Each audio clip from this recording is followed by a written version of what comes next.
नमस्कार हो वितराग राग द्वेष रहित सर्वज्ञ जगत के जीव आजीवादी प्रत्येक भाव को जानने वाले देवलोक के इंद्रों द्वारा पूजित जो वस्तु जैसी हो उसे वैसा ही कहने वाले तीनों लोगों के गुरुपद पर विराजमान आरूह संसार में पुनः जन्म नहीं लेने वाले श्री जिनेश्वर भगवंतों को वे अरिहंत कहते हैं कि सचमुच इस जगत में जीव अनादिकाल से है। जीव का संसार भी अनादिकाल से है। जीव का संसार अनादिकाल से चले आ रहे हैं, कर्मों के संयोग के कारण उत्पन्न हुआ है। यह संसार दुख रूप है, दुख रूपी फल देने वाला है और दुख की परंपरा का सर्जन करने वाला है। इस संसार का विच्छेद नाश मोक्ष शुद्ध धर्म से होता है। शुद्ध धर्म की संप्रांति पाप कर्मों का विनाश होने पर होती है। पाप कर्मों का नाश तथा भव्यत्वादि के परिपाक से होता है।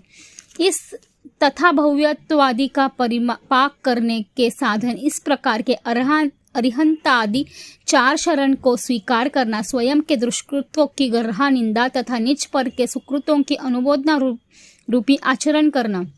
इसीलिए मोक्ष प्राप्ति की इच्छा रखने वाले प्रत्येक भाव जीव को हमेशा मन, वचन और काया की एकाग्रता से इन तीनों का आचरण करना चाहिए। इसमें भी जब जब मन राग द्वेष आदि के कारण संक्लेश असमाधि में हो तब यह कार्य बार बार करना चाहिए और ऐसी संक्लेश असमाधि की परिस्थिति न हो तब सामान्य संयोगों में सुबह, दोपहर और शाम तीनों समय यह कार्य करना चाहिए।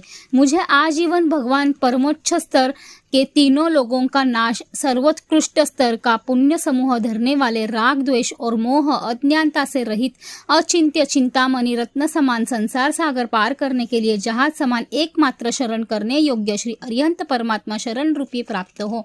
इस प्रकार वृद्धावस्था और मृत्यु से रहित कर्म रूपी कलंक को करने वाले पीड़ाओं का प्रनाश कर चुके केवल ज्ञान, सर्वज्ञ के केवल दर्शन प्राप्त, सर्वदर्शी, सिद्धिपुरी, मोक्ष मुक्ति में रहने वाले, उपमा रहित सुख में विलास करने वाले, जिनके सभी कार्य परिपूर्ण हुए हैं, ऐसे श्री सिद्ध परमात्मा मुझे शरण रूप हो। इसी प्रकार प्रशांत और गंभीर भाव वाले पाप रूपी कार्यों से विराम पाने वाले, ज्ञानाचार आदि 5 प्रकार के आचरों के जानकार, परोपकार में रत, कमल आदि की उपमा से सुशोभित, ध्यान और अध्ययन से युक्त भावों की विशुद्धि को सिद्ध करने वाले श्री साधु महात्माओं को मुझे शरण प्राप्त हो। इसी प्रकार सूर, असुर और मनुष्य द्वारा पूजित मोह रूपी अंधकार को हटाने, सूर्य समान राग और द्वेष रूपी विष को हरने, श्रेष्ठ मंत्र रूपी सभी कल्याणों के कारण रूपी कर्म रूपी वन को जलाने के लिए अग्नि समान सिद्ध भाव मोक्ष के प्राप्ति करने वाले केवल ज्ञानी प्रभु द्वारा प्ररूपित धर्म मुझे जीवन पर्यंत शरण रूप हो। इन चारों की प्राप्ति कर चुका मैं अपने